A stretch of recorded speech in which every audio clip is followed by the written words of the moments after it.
Salam sejahtera dalam kasih Kristus Yesus. Selamat pagi, selamat kita bertemu kembali di dalam Tuhan. Amin. Saya percaya ini kita ada karena anugerah dan kemurahan Tuhan. Dan bukan kita hebat, gagah, dan kuat. Baik Bapak Ibu, saya percaya saudara sudah siap diberkati pagi ini. Amin. Puji Tuhan. Ini yang Tuhan titip di hati saya untuk bicara pagi ini. Kita akan baca Alkitab, kita baca firman-Nya dalam Injil Matius pasal 15. Matius pasal 15 ayat 21 sampai ayat 28. Kita mau belajar hari ini tentang proses iman, tentang ujian iman dari satu kisah perempuan Kanaan yang percaya. Oke? Matius pasal 15 ayat 21 bunyi firman Allah begini. Lalu Yesus pergi dari situ dan menyingkir ke daerah Tirus dan Sidon. Maka datanglah seorang perempuan Kanaan dari daerah itu dan berseru, "Kasihanilah aku ya Tuhan, anak Daud, karena anakku perempuan kerasukan setan dan sangat menderita." Tetapi Yesus sama sekali tidak menjawabnya. Lalu murid-muridnya datang dan meminta kepadanya, "Suruhlah ia pergi." Ia mengikuti kita dengan berteriak-teriak. Jawab Yesus, "Aku diutus hanya kepada domba-domba yang hilang dari umat Israel." Tetapi perempuan itu mendekat dan menyembah Dia sambil berkata, "Tuhan, tolonglah aku." Tetapi Yesus menjawab, "Tidak patut mengambil roti yang disediakan bagi anak-anak dan melemparkannya kepada anjing." Kata perempuan itu, "Benar Tuhan, namun anjing itu makan remah-remah yang jatuh dari meja tuannya." Ayat 28. Maka Yesus menjawab dan berkata kepadanya, "Hai ibu, besar imanmu, maka jadilah kepadamu seperti yang kau kehendaki." Dan seketika itu juga, apa Bapak Ibu? Anaknya sembuh. Haleluya. Bapak Ibu, ini perempuan bicara tentang gereja. Gereja selalu digambarkan sebagai perempuan. Kita akan menikah, gereja sebagai mempelai perempuan dengan Kristus Yesus. Haleluya. Nah, kalau ini adalah gereja, maka saya mau berkata di awal khotbah ini, jadilah gereja yang mengalami mujizat. Jadilah gereja yang menikmati mujizat. Jadilah gereja yang merasakan kuasa Tuhan. Merasakan mujizat Tuhan. Perempuan ini mengalami mujizat, anaknya yang kerasukan setan dan sangat menderita. Kata Alkitab, menjadi sembuh. Haleluya. Saya dan saudara gereja. Tapi tidak semua gereja berjalan sampai pada akhir ending melihat mujizat. Ada gereja berhenti di tengah jalan. Segala janji firman Allah tentang hal-hal yang hebat, yang mengandung mujizat, cuman sekedar buah berita di telinga mereka. Oh Tuhan pembuat mujizat. Yang menjadi pertanyaan kita hari ini, apakah engkau jadi gereja yang mengalami mujizat? Bukan hanya mendengar mujizat. Haleluya. Nah itu Bapak Ibu yang diberkati Tuhan, kita akan lihat hari ini bagaimana jadi gereja yang mengalami mujizat. Saya hari ini menerbitkan atau membuat PowerPoint saudara. Nah saya mau bicara tentang ujian iman dilihat dari cerita ini. Saya tulis ujian iman in advocate kita Matius 15 ayat 21-28. Di bawahnya saya tulis itu subtemanya adalah iman bekerja dalam ketaatan. Saya ulangi, iman bekerja dalam ketaatan. Ayat pendukungnya lihat. Kamu lihat bahwa iman bekerja sama, bukan kerja sendiri dia saudara. Tapi iman bekerja sama dengan apa? Perbuatan. Dan oleh perbuatan-perbuatan itu sama-sama iman menjadi sempurna.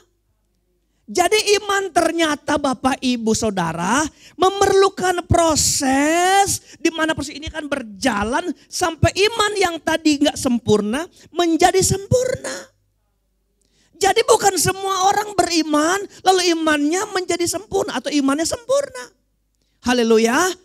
Jadi saudara, engkau harus jadi orang Kristen yang mengalami keimanan yang sempurna. Nah kita lihat iman sempurna ini saudara-saudara diproses oleh perbuatan. Dia gak kerja sendiri.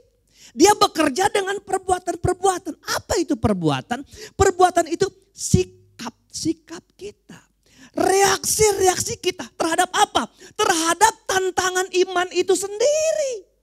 Kalau engkau berjalan sebagai orang beriman ada tantangan, engkau bereaksi dengan perbuatanmu keliru, salah, imanmu gak sampai pada pemulihan, pada kesempurnaan. Haleluya. Nah mari kita lihat ini dari cerita seorang perempuan Kanaan. Kenapa ditulis seorang perempuan Kanaan? Untuk menegaskan bahwa perempuan ini perempuan kafir. Hello? Perempuan yang tidak sama dengan orang Israel. Mereka dikucilkan dan tidak dianggap Israel sebagai orang-orang rohani. Bahasa keren sekarang mereka orang dunia gitu saudara. Yang gak dianggap. Tapi mari kita belajar dari perempuan ini Bapak Ibu.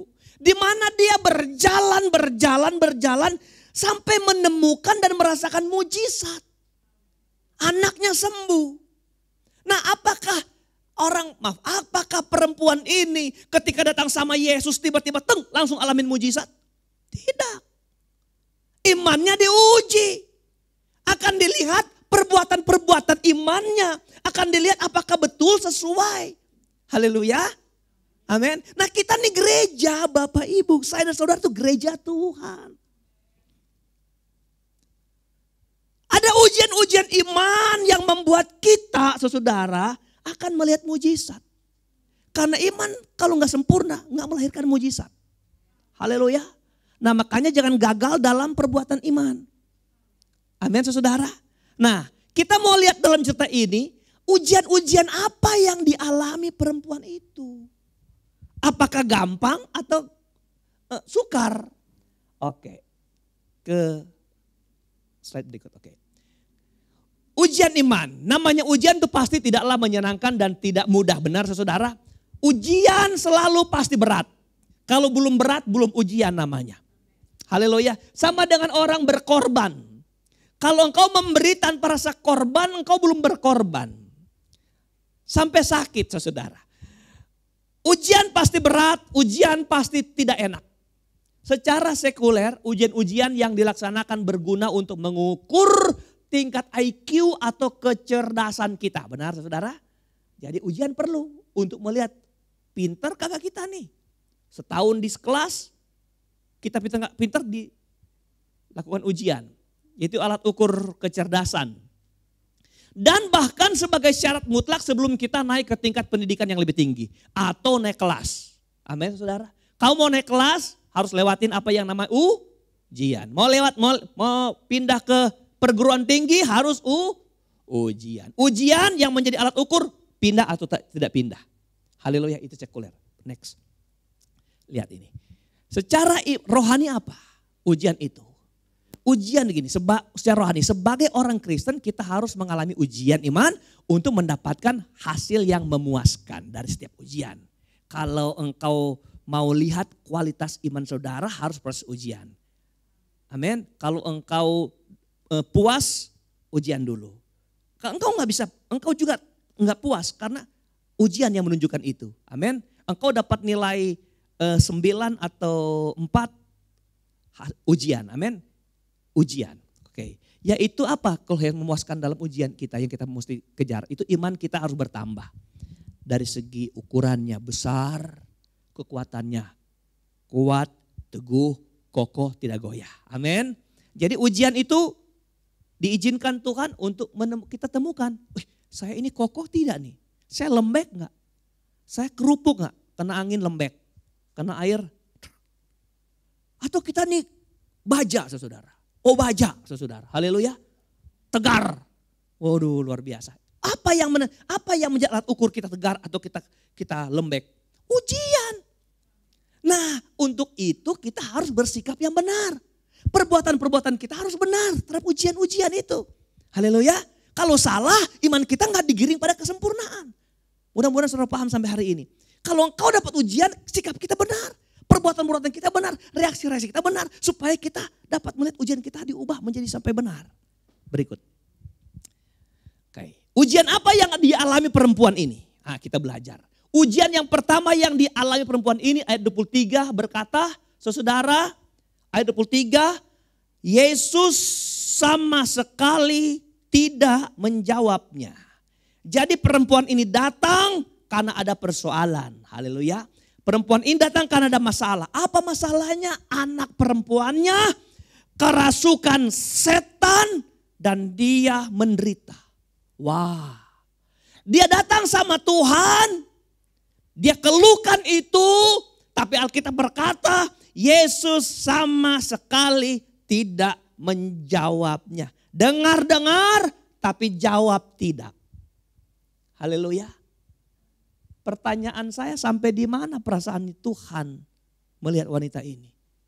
Saudara bisa ada sedikit gambaran tentang wanita ini ketika menyatakan keluhannya ke Tuhan? Anaknya kerasukan setan dan menderita. Kalau saya tahu ibu ini pasti bagaimana ekspresinya?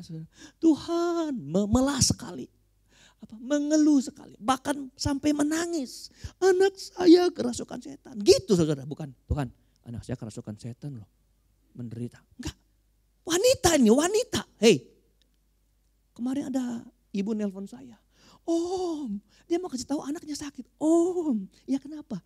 Om, nangis dia. Kamu ngomong om sampai 1 jam, oh gak ngerti ini. Ada apa? Gitu, om sakit. Gitu tuh perempuan. Lalu ketika perempuan datang dengan ekspresi itu lalu Tuhan diam. Tapi saya kasih tahu, inilah tantangan iman. Satu waktu engkau punya pergumulan yang berat, yang besar. Engkau bilang Tuhan nih mau deadline nih. Tuhan aku perlu jawaban, tapi Tuhan gak pernah jawab. Seperti Tuhan diam. Tuhan gak peduli. Haleluya. Tuhan gak peduli. Tuhan melakukan pengabaian. Nah sikap kita apa? Perbuatan kita apa? Ketika tantangan ini datang. Ini bukan tantangan dari manusia biasa seperti kita ini. Saudara. Yang kalau ngambek gak gereja. Tercium sama teman sendiri gak gereja. Ini loh sama pribadi yang kita harapkan pertolongannya. Lewat dulu. Tantangan yang kedua. Apa tantangan yang kedua? Ujian iman dari wanita ini. Gini. Ayat 24. Saya simpulkan ketika Tuhan seolah-olah menolak dia. Jadi pertama mengabaikan, kedua penolakan. Ayat 24 bilang begini. Jawab Yesus, aku diutus hanya kepada domba-domba yang hilang dari umat Israel. Kalau ada yang mau ditolong, bu, kalau ada yang mau ditolong itu hanya domba-domba Israel. Lu bukan orang Israel, sana pergi. Ada penolakan. Dia gak masuk nominasi untuk ditolong Tuhan. Saya pikir kalau itu dialamin saya sudah mundur. Malu. Haleluya. Malu. Ditolak begitu. Di depan banyak orang. Ditolak. Bahkan selanjutnya kan dia bilang berkata. Aku gak pantas memberi roti kepada anjing. Jadi dia dapat apa? Penolakan. Bagian ketiga aja. Kita lihat ujian-ujiannya. Ada 3 ujian di sini yang saya catat. Ketika Tuhan seolah-olah merendahkan dan mempermalukan dia. Wah, tolong kagak, direndahkan iya. Enggak ditolong, sudah enggak ditolong, malah dipermalukan. Saya pikir manusia normal tidak akan terima ini. Amin. Tidak akan terima. Coba itu terjadi sama saya, Anda datang dan saya melakukan sikap-sikap seperti Tuhan ini. Enggak ngejawab, nolak, lalu merendahkan. Saya pikir saudara minggu depan enggak gereja di sini saudara. Pasti saya gak mau punya gembala model seperti ini. Lihat nih wanita. Tapi saya sedang bicara secara rohani kepada saudara Bapak Ibu. Amin. Haleluya. Saudara engkau gereja, saya dan saudara gereja wanita. Persoalan kita banyak. Lihat wanita ini, apa persoalannya? Anak gadisnya dirasuk setan. Saudara, masalah kita, jangan saudara pikir masalah kita biasa. Setan kalau gak bisa ganggu kita, tapi dia tunggu kelemahan kita untuk ditunggangi. Haleluya. Anda tahu beredar sekarang tentang apa itu? Vaksin. Antikris lah, segala macam lah. Memang iblis mau menunggangi di setiap insiden sekecil apapun untuk melemahkan iman kita. Amin. Saudara, saya bergumul besar ketika 2 minggu kita istirahat, memulihkan kembali ibadah untuk minggu-minggu kemudian berat. Haleluya.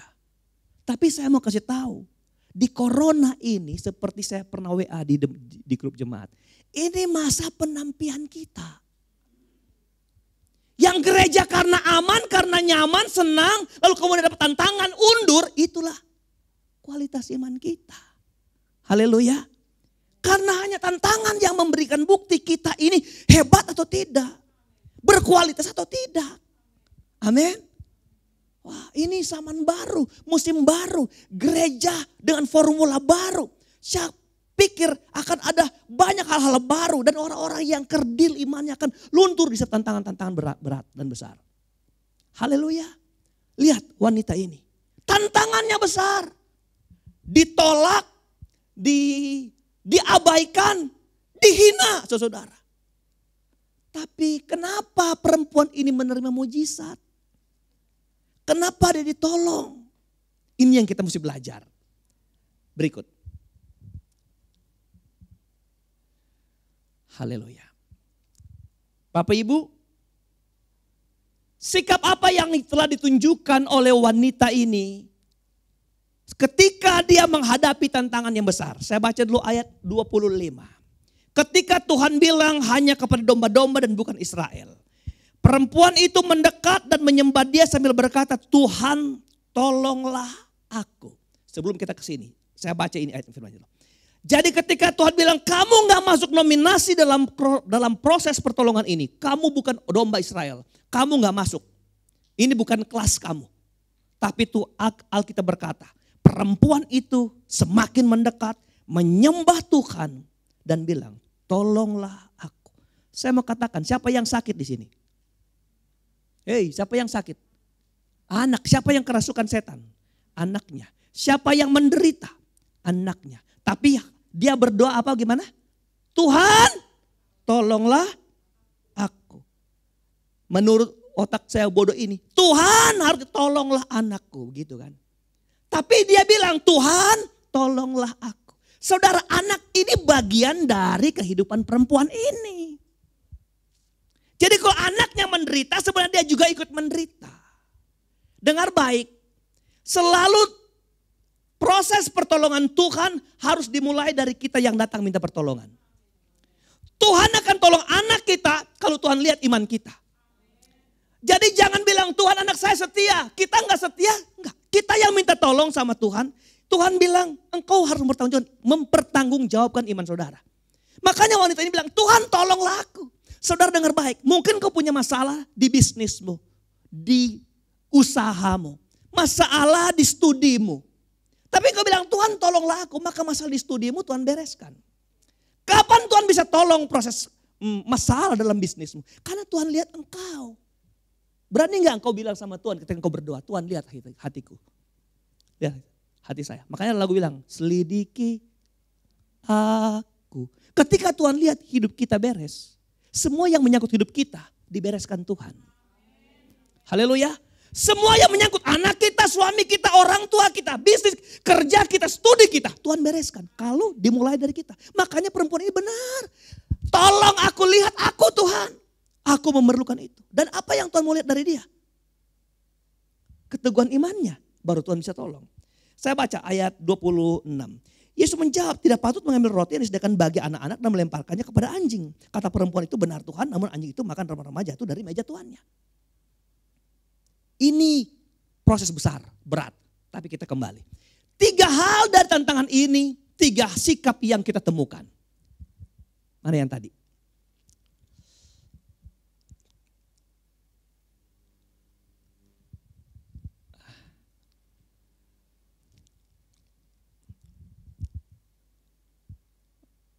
Oke. Pertama yang ditunjukkan oleh perempuan ini. Pertama, dia tidak menyerah. Nasihat kepada kita adalah jangan menyerah, apalagi mundur.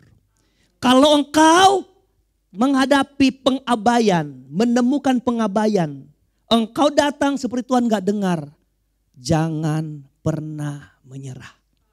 Jangan pernah mundur. Menyerah aja kagak apalagi mundur. Hello? Kenapa? Karena kalau Tuhan tidak menjawab, bukan Tuhan tidak dengar keluhan saudara. Saya ulang, wanita ini perlu berberes pribadi dengan dia. Ada banyak orang datang ke Tuhan hanya karena keperluan dan kebutuhannya. Tapi tidak datang karena Tuhan adalah kebutuhan pribadi hidupnya. Saya ulang, engkau datang karena berasmu bukan kepada Tuhan. Tapi engkau gak datang kepada Tuhan karena pribadi Tuhan. Banyak kita jujur, kita datang sama Tuhan karena ekonomi kita. Kita datang sama Tuhan karena proses anak kita. Karena studi keluarga kita dan sebagainya. Engkau gak pernah datang karena Tuhan. Tuhan mau ubah dulu. Makanya wanita ini benar. Tuhan tolong aku. Lihat aku Tuhan. Karena dia datang untuk Tuhan. Haleluya. Pengabaian yang Tuhan buat. Dia gak pernah mundur. Haleluya. Anda tahu Bartimeus? Bartimeus yang pengemis buta itu. Yang di pinggir jalan. Waktu Yesus lewat. Dia berseru. Yesus anak Daud. Kasihani kami. Saudara tahu gak tuh Bartimeus itu? Dia gak ada namanya. Dia gak ada namanya. Bartimeus itu artinya anak Timeus. Bar itu sama dengan bin. Yusuf bin Ratu Langi. Contoh. Jadi Yusuf anak Ratu Langi. Bin. Bar anak Timeus. Dia siapa? Dia kalau tanya, itu siapa tuh pengemis di bawah pohon itu? Oh anaknya si Timeus. Gak bilang nama dia. Bilang nama bapaknya. Kami di Manado juga begitu saudara. Contoh saya anak tertua nih, kalau di kampung panggil Anto saya. Anto. Jadi papa saya dipanggil Papa Anto saudara. Papa Anto mau kemana? Antonya di rumah. Bapak saya dipanggil di situ. Bapak Anto. Mama Anto gitu saudara. Gitu. Medan begitu juga kalau nggak salah. Gitu. Mama Jojo, Mama Jojo. Jojonya lagi ngorok. Mamanya yang lewat. Mama Jojo gitu. Ini nggak terkenal. Persoalan dia gak dikenal sama manusia. Dia sedang berusaha memperkenalkan diri buat Tuhan. Ketika tantangan datang, diam jangan teriak. Tapi dia semakin keras berteriak. Ini yang saya bilang dia tidak pernah menyerah. Dia tidak pernah mundur. Haleluya. Sepatutnya ketika Tuhan lewat di depan dia. Tuhan sudah dengar tapi Tuhan gak menoleh. Tuhan lewat. Dia berteriak tuh semakin kencang. Diam. Semakin disuruh diam semakin dikencang. Ini yang saya bilang tidak pernah menyerah. Tidak pernah mundur. Dia berteriak sampai suaranya gak kedengaran Tuhan. Gak masalah bagi dia. Yang penting bagian dia adalah berseru kepada Tuhan. Pernahkah engkau datang sama Tuhan? Mempersoalkan yang penting aku datang menyebut nama Tuhan. Persoalan Tuhan ngejawab masalah saya. Itu nomor 2. Yang penting kalau Tuhan bisa dengar suara saya. Saya sudah bersyukur sama Tuhan. Engkau jangan membuat berat doamu. Doamu dibikin ringan begini. Kalau engkau bisa dengar suaraku memuji Tuhan. Bagiku itu sudah syukur yang besar. Kenapa? Kalau engkau memuji Tuhan, Tuhan dengar dan hatinya disenangkan. Saya percaya apa yang kau minta Tuhan pasti jawab. Tapi apa? Telah menyentuh Tuhan lebih dulu. Makanya kalau berdoa, makanya kalau mau ada tentangan, jangan pernah menyerah. Kalau engkau berdoa seperti Tuhan gak dengar, jangan langsung mundur. Ada banyak orang Kristen, saya puluhan tahun jadi orang Kristen, kok saya gak pernah maju-maju. Saya cuma begini-begini. Malah Tuhan saya sudah sakit sekian lama Tuhan gak sembuhkan. Seperti Tuhan gak dengar saudara. Seperti Tuhan gak jawab. Tapi saya kasih tahu jangan pernah mundur. Karena waktu penjawaban Tuhan itu bukan hak kita tapi hak Tuhan. Haleluya. Yang kedua apa? Ketika Tuhan bilang Tuhan menolak dia. Dia gak putus asa. Ini bukan jatah kamu. Ini jatah umat Israel. Jatah domba-domba Israel. Lu bukan orang Israel. Gitu. Tapi dia putus asa? Enggak. Malah apa dikatakan? Dia berbesar, mengharap besar. Sikap perempuan ini adalah perempuan itu semakin mendekat, merendahkan diri dan menyembah Yesus. Haleluya. Wow, bukan jatah kamu. Dia malah lebih dekat. Bukan jatah kamu. Kenapa? Karena dia ada pengharapan. hari ini, jam ini Tuhan bilang kagak. Besok sebentar Tuhan pasti bilang iya. Enggak, bukan buat kamu. Dia sembah Tuhan. Bukan buat kamu, ada pengharapan. Silakan Tuhan ngomong hari ini. Tapi besok saya pastikan Tuhan pasti bisa berubah buat hidup saya. Gitu orang Kristen. Haleluya. Orang Kristen harus begitu. Jangan lembek. Jangan hanya ditolak sebentar kalau langsung mundur. Jangan. Itu bagian Tuhan. Tuhan gak pernah terlambat. Pengharapan artinya gini. Kalau hari ini Tuhan gak tolong. Besok pasti Tuhan tolong. Lihat orang nyanyi. Kalau lain ditolong. Saya juga. Itu nyanyi orang yang belum ditolong. Ya. Lihat orang Korintus. Di dalam Alkitab bilang begini. Orang Korintus itu dalam hatinya berkata. Besok Tuhan datang. Sudah besok Tuhan gak datang. Dia bilang lagi. Besok Tuhan pasti datang.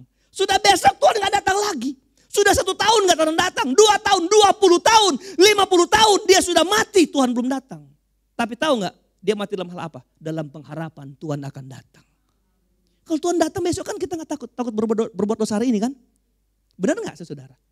Coba kalau pasti Tuhan datang besok. Wow, minta pemutihan semua kan? Tuhan. Tuhan merasa, aduh Tuhan langkah terakhir saya menentukan. Gitu. Kita gitu, jangan bilang Tuhan masih lama kok, berfoya-foyalah.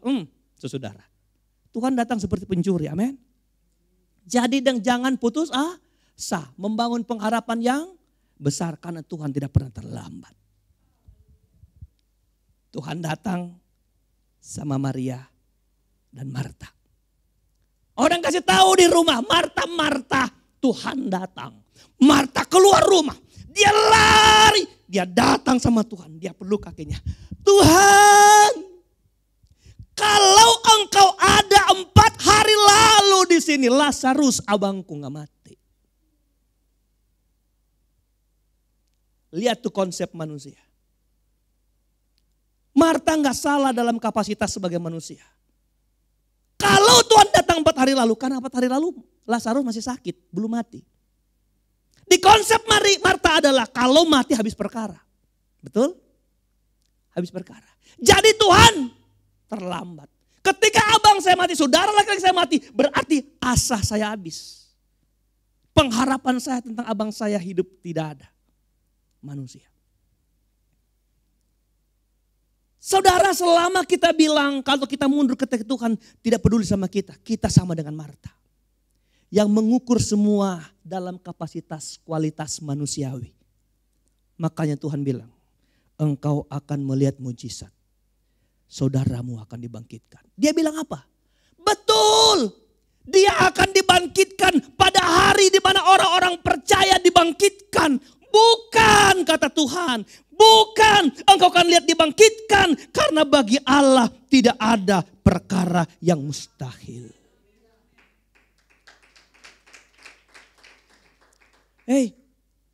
Bagi kamu dibangkitkan dari orang mati, dari kematian, itu mustahil. Bagiku enggak.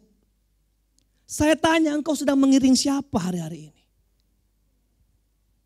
Itu makanya saya ulang di corona ini. Ini proses penampian. Dan disinilah saatnya kelihatan siapa yang akan gugur dan berhenti di tengah jalan.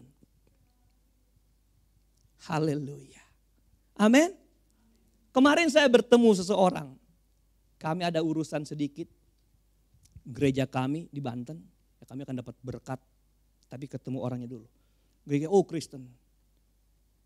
Tapi lihat,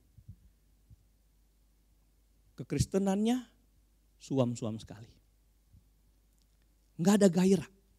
Tapi dia cerita, nanti bosnya dia akan kasih berkat katanya. Dia cuman bawahannya saudara. Saya belajar dari dia. Dia alasan corona ini susah, berat. Dia dikeluarkan dari perusahaannya dan sebagainya, berat. Gak ada bahasa-bahasa pengharapan. Saudara dengar baik, ini masa penampian. Ini di masa ujian iman kita. Kalau kita punya perbuatan-perbuatan salah dalam bersikap terhadap ujian, kita gak akan lihat mujizat. Saya ulang, tidak akan lihat mujizat. Kalau iman kita enggak dituntun oleh perbuatan-perbuatan sikap kita terhadap ujian, kita enggak akan disempurnakan iman kita. Haleluya. Jadi dia tidak pernah mundur, berbesar pengharapan. Lazarus Tuhan bilang bangkit, akan bangkit. Benar, mari kita ke kubur. Aduh, sudah bau busuk dia. Manusianya tetap jalan. Kolekan batu itu, Tuhan bau busuk. Lazarus, keluar. Lazarus jalan kayak pocong. Ya kan? Karena kan kain kapan kan kalau diikat seluruh melingkar. Oh, luar biasa mujizat Tuhan. Amin. Engkau tidak sedang ngikut Tuhan yang kualitasnya kualitas manusia biasa. Engkau tidak sedang menyembah dewa-dewa manusia yang biasa. Engkau sedang menyembah yang punya langit dan bumi dan yang punya hidup kita. Apa yang Marta bilang nggak mungkin. Kalau 4 hari lalu mungkin. Tapi Tuhan bilang bagiku mungkin setiap saat. Engkau tutup jalan, mungkin bagi Tuhan setiap saat. Haleluya. Amin. Yang ketiga apa yang ditunjukkan perempuan ini? Ia menunjukkan penghormatan terhadap Tuhan. Waktu Tuhan menghina, merendahkan dia bukan ngambek balik belakang. Tapi dia justru menunjukkan penghormatan kepada dia. Aku datang bukan kepada domba, bukan kepada orang di luar umat Israel. Bukan kepada domba-domba Israel. Aku datang dan aku tidak layak memberikan apa? Roti yang harus diberikan kepada anak. Diberikan kepada apa? Anjing. Siapa yang, ngerti kita siapa yang dijulukin anjing? Ngerti dong? Ngerti. Waduh, dibilang binatang gak bagus sekali kalau disejajarkan buat hidup kita. Benar gak saudara? Apakah dia marah? Hei, apakah dia ngambek? Tapi dia bilang, ya aku anjing. Dia merendahkan. Dia menaruh hidupnya di bawah. Kenapa? Karena ada satu tujuan dia mau dapat dari Tuhan. Haleluya. Haleluya. Dia rendahkan hatinya. Kami semalam jajak khotbah ini. Dan dia bilang, anjing dalam tulisan Yunannya isu apa? Apa Jek? Kunarion. Oh iya, saudara. Anjing kecil. Pernah punya anjing kecil? Dulu ada lagu tentang anjing kecil ya. Ku beri nama Heli. Dia senang bermain-main. Gimana Dek? Sambil berlari-lari. Heli. Kuk, kuk, kuk. Tahu gak waktu orang garang lagu ini? Itu dia mau mengekspresikan anjing kecil itu lucu. Haleluya. Saya pernah ikut satu waktu itu Nia masih hobi nyanyi-nyanyi, kita ada pertandingan lomba nyanyi, kita datang setiap hari Minggu di mal-mal mana, dia berlomba nyanyi, lalu ada pelatih-pelatih. Kami ketemu beberapa penyanyi dilatih oleh salah satu orang ya di mana di Jakarta Timur sana. Dia latih si bintang Afi dulu saudara. Lupa saya namanya. Dia karena anak ini mau nyanyi di pucuk pohon cemara. Saya lihat pelatihnya memang, begitu kalau latih nyanyi saudara. Makanya setelah itu saya latih anak saya nyanyi begitu. Di pucuk pohon cemara. Dia bilang kalau kamu enggak di otak kamu seperti di pucuk pohon cemara, jangan ngomong di pucuk pohon cemara. Lu di pucuk pohon cemara, lu lagi pikir tidur. Enggak boleh, lu harus mikir ada di pucuk pohon cemara. Gitu. Lalu burung kutilang berbunyi. Kamu pernah dengar burung kutilang bunyi gak? Belum. Pergi dengar dulu baru kamu bisa nyanyi. Jangan bilang burung kutilang berbunyi kamu gak pernah dengar bunyi burung kutilang. Belum. Bersiul-siul. Yang kerennya trilili. Tahu gak kutilang kalau bunyinya? Aduh merdu. Makanya lu jangan trilili. Jangan lili. Sampai jurinya mau dengar. Lili. Kalau jurinya bilang kok gak kedengaran? Bapak sih belum pernah dengar burung kutilang. Itu bunyinya halus. Bilang bilang sama tuh juri, woi jago sih orang Sangir ini yang ngajar. Oh gitu saudara. Nanti besok-besok kalau yang mengajar lagu saya sudah serap ilmunya. Masuk ilmu melati. Saudara, haleluya. Rasakan. Amin saudara. Dia tunjukin penghormatan, dia anjing kecil. Yang apa? Kalau anjing kecil tahu gak? Kita punya anjing kecil sampai 5. Pertama kuro lalu dapat 2 lagi yang kecil lalu dapat 2. 5. Kuro hilang kita ambil 2. 1 belum sempat dinamain kita udah kasih orang. Karena saking banyak. 1 kita nama Winter. Winter belum besar-besar juga masih kecil imut-imut. Diambil 2 lagi. Namanya 1 belum juga saya kasih orang. Hulk. Hulk sama Winter tinggal sama-sama. Kenapa dia Hulk? Karena badannya kayak Hulk. Gede kakinya saudara ya.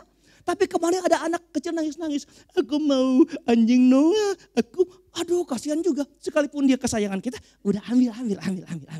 Hulk sudah hilang. Saya bilang Hulk kamu naik kelas. Kamu makan lebih enak. Dipelihara lebih enak. Nya juga di tempat yang paling enak. Wih itu saudara. Dia tinggal 1. Winter. Kejelekan anjing kami. Gini.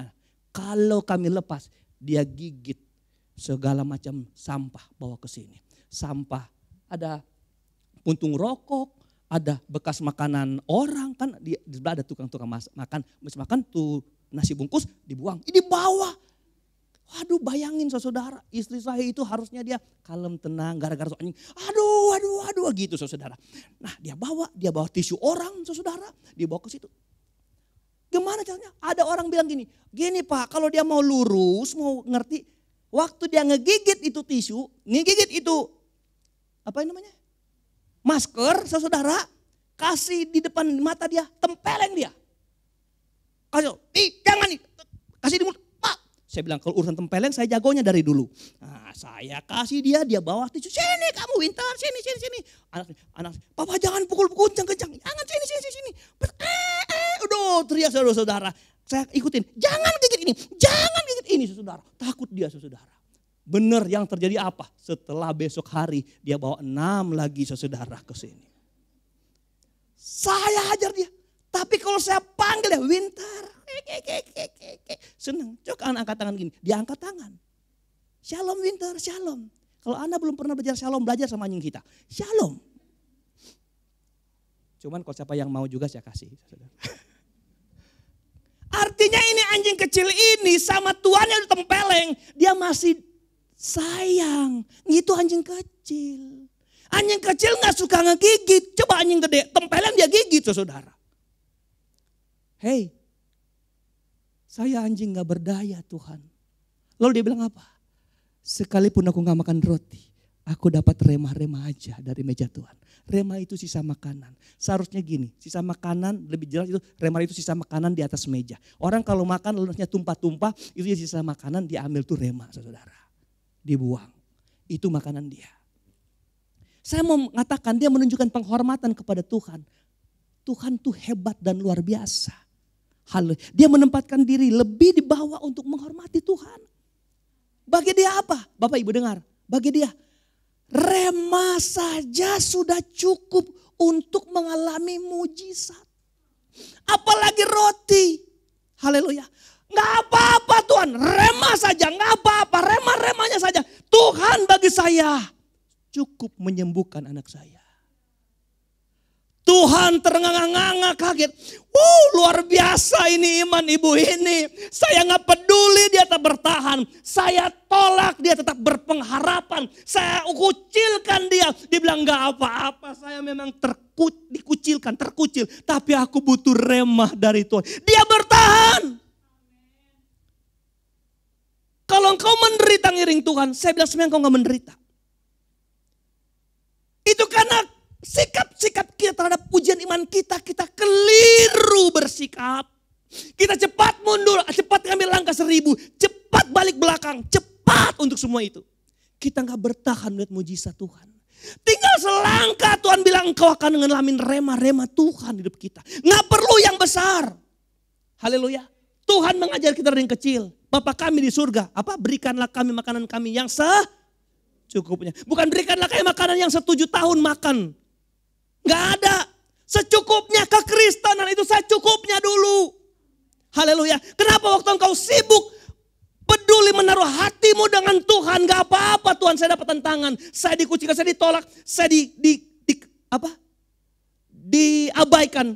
Tapi saya menunjukkan saya mau dekat dengan Tuhan. Wow, saudara-saudara, Tuhan akan berkati kita. Kita akan lihat semua yang menyangkut hidup kita dibereskan Tuhan. Apakah ada yang sakit di hidup saudara? Keluargamu, usahamu, bisnismu. Bahkan lebih hebat lagi, setan, iblis menunggangi hidup saudara. Saudara dengar baik, dengar baik.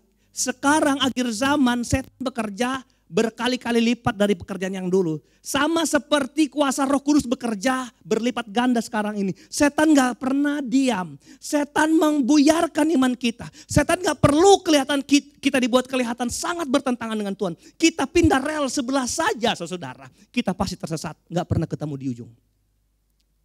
Haleluya. Itu pekerjaan iblis buat kita. Kalau kita tidak bersikap benar, kita gak menemukan iman kita sempurna untuk melihat mujizat Tuhan yang besar dalam kita. Haleluya. Jadi saya mau kasih tahu begini, kesulitan-kesulitan yang kau hadapi di hari-hari terakhir ini, jangan pernah kau mundur. Kalau engkau ada masalah, dengar baik. Kalau engkau lagi hatimu panas, lagi tersinggung, dengar baik. Jangan pernah ambil keputusan mundur dari Tuhan. Kalau engkau lagi, kenapa aku dibegituin? Kenapa aku? Jangan sayang diri. Engkau harus lihat, aku perlu dekat dengan Tuhan. Karena hal-hal itu jangan merampas mujizat Tuhan yang akan terjadi besok dalam kita. Amin. Terakhir saya mau kasih tahu. Tuhan Allah pernah berkata dalam firman-Nya tentang Yakub. Tuhan bilang begini di firman-Nya.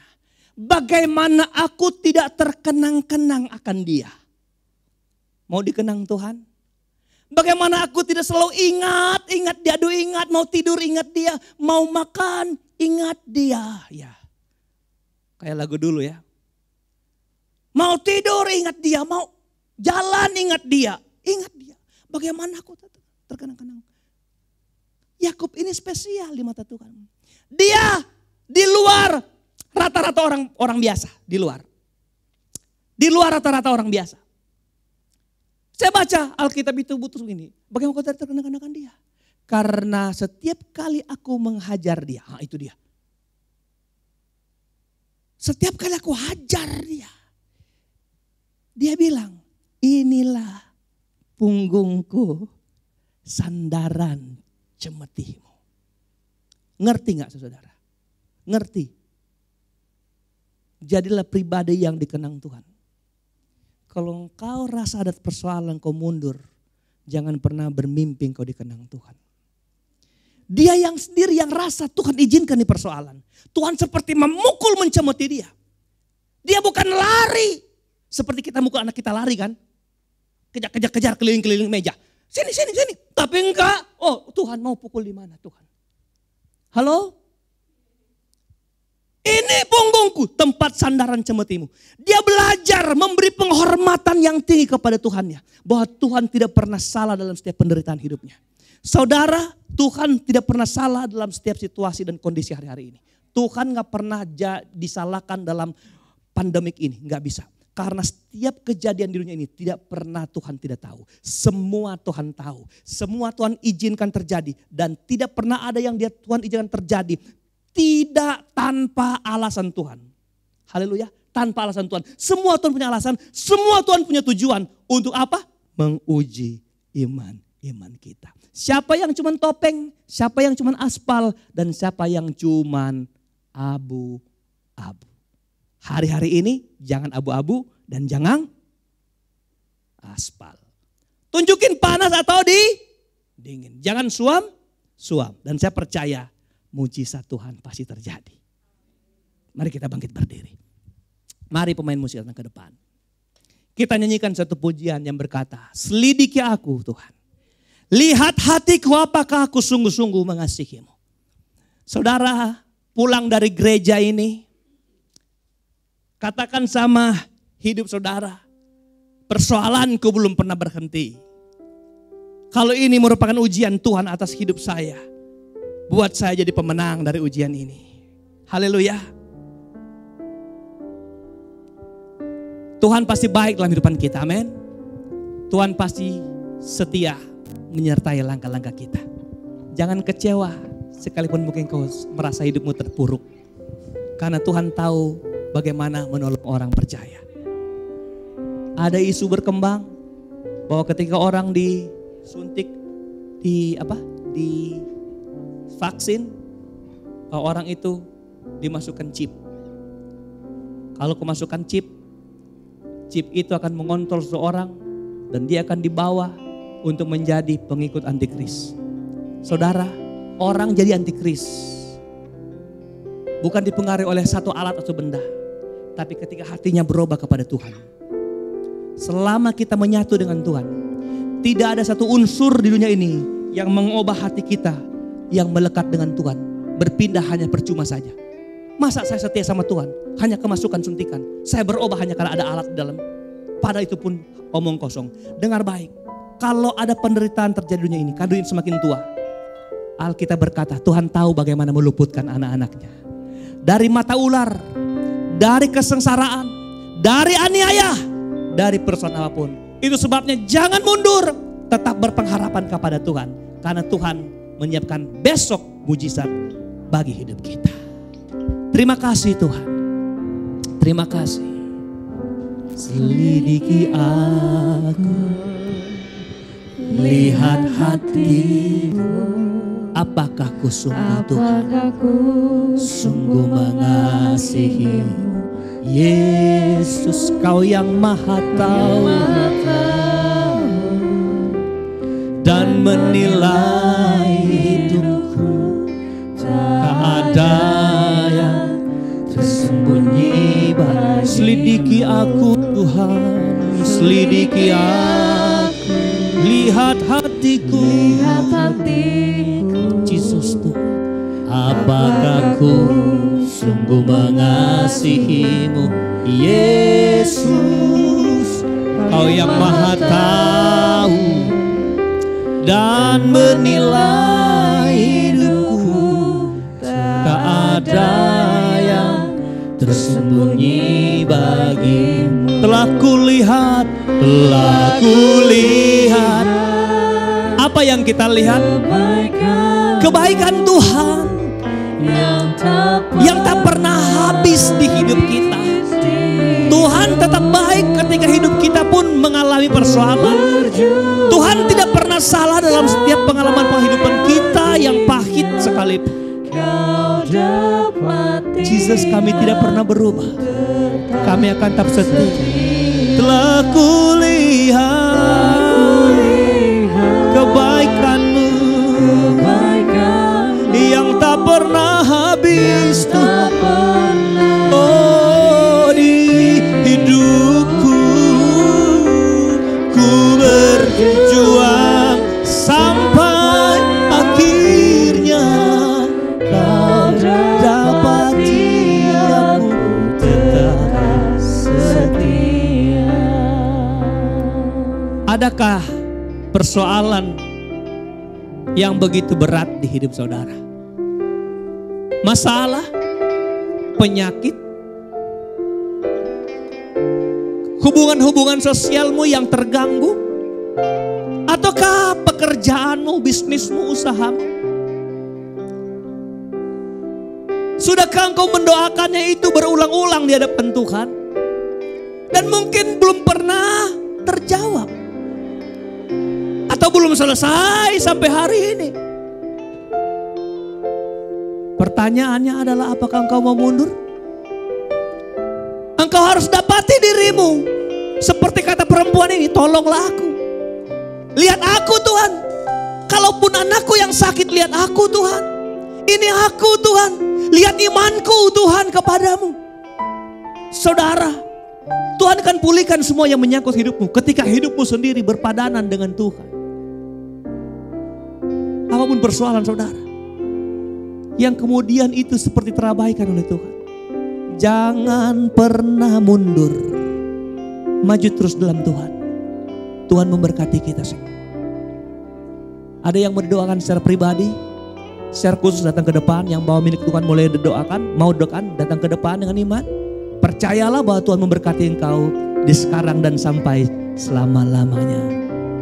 telah kulihat kebaikan-Mu. Yang tak pernah habis di hidupku. Ku berjuang sampai akhirnya. Kau dapati aku tetap setia. Telah kulihat kebaikan-Mu yang tak pernah habis hidupku. Ku berjuang sampai akhirnya. Kau dapati aku tetap setia.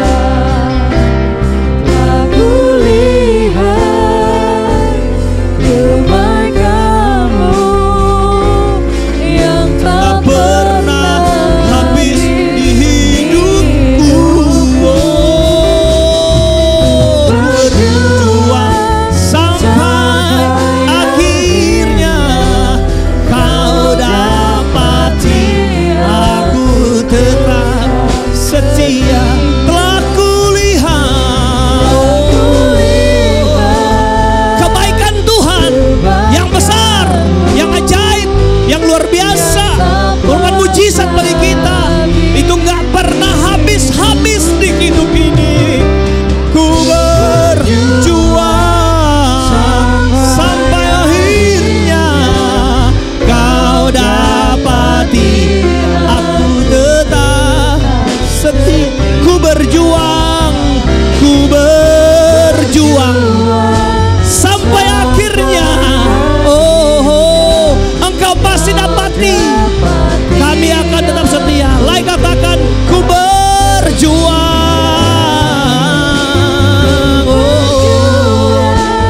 sampai akhirnya. Kau dapati aku tetap setia. Mau berjuang, mau maju, mau mengambil sikap pantang mundur, sikap tidak menoleh ke belakang. Maju saudara, karena di depan ada mujizat yang Tuhan siapkan. Ada sebuah pertolongan, pembebasan dalam hidup saudara. Hormatilah Tuhan, cintailah Dia. Tidak dijawab, diabaikan, tidak menghalangi engkau. Jangan menghalangi engkau datang beribadah kepada Tuhan. Tuhan mencintaimu dengan segenap hatimu.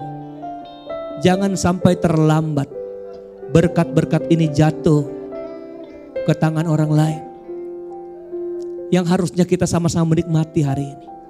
Tapi kita terlambat, kita gak datang. Terima kasih. Setiap hati yang dengar firman, dalam nama Yesus dijamah Tuhan. Apapun persoalan mereka Tuhan, masalah, Tuhan di sana mendatangkan kebaikan melalui persoalan ini.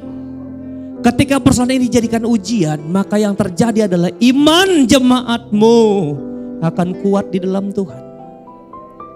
Jika sekalian kami Tuhan memandang ini sebagai bagian yang harus kami lewati sebagai orang beriman, maka tidak ada yang mundur dari kami Tuhan. Karena kami telah tahu setiap gesekan adalah bagian di mana Tuhan menguji iman percaya kami.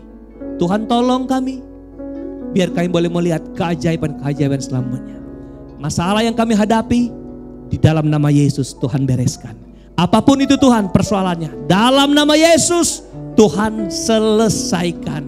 Terpujilah Engkau Bapa kekal selama-lamanya. Sembuhkan jemaat yang sakit, kuatkan jemaat yang lemah, tetapkan hati yang bimbang, dan bukakan jalan mereka yang tertutup jalan, dan sukacitakan yang sedang lagi gundah gulana Tuhan. Supaya kami bersatu hati, bergandengan tangan maju dalam Tuhan, memandang kerajaan-Mu, memandang salib-Mu lebih besar dari dunia ini. Terpujilah Engkau kekal selama-lamanya. Sidang jemaat yang hadir hari ini sudah diberkati Tuhan, jasmani dan rohani mereka. Terpujilah Engkau Bapa yang sudah berkati kami, berkati semua pelayan-pelayan Tuhan dari ibadah pertama sampai ibadah kedua hari ini Tuhan, jam ini, pelayan altar semua berbagian Tuhan, mulai dari depan gereja, asar dan sebagainya Tuhan, kolektan dan sebagainya Tuhan pasti memberkati, menolong dan mengurapi. Kami semakin giat melayani Tuhan di hari akan datang, guna kemuliaan dan hormat nama Tuhan. Kami sudah berdoa, akhiri ibadah ini, serahkan langkah pulang jemaat Tuhan dari tempat ini ke rumah mereka masing-masing.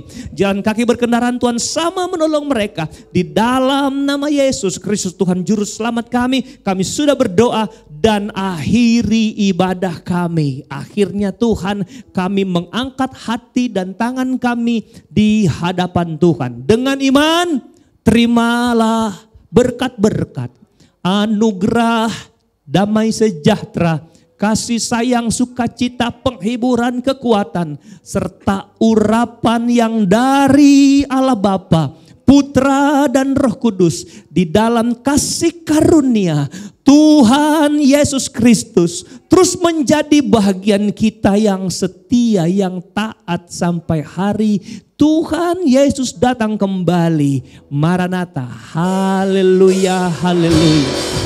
Sudah berdoa dan bersyukur kepada Bapa. Haleluya, haleluya.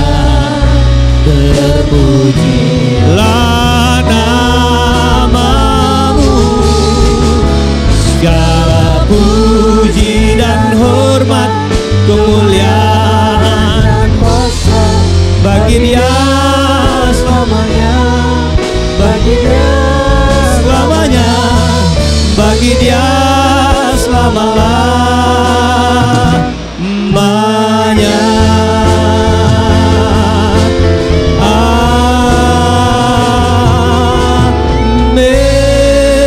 Beri tepuk tangan buat Allah kita yang besar. Bapak Ibu silakan duduk sebentar. Ada sedikit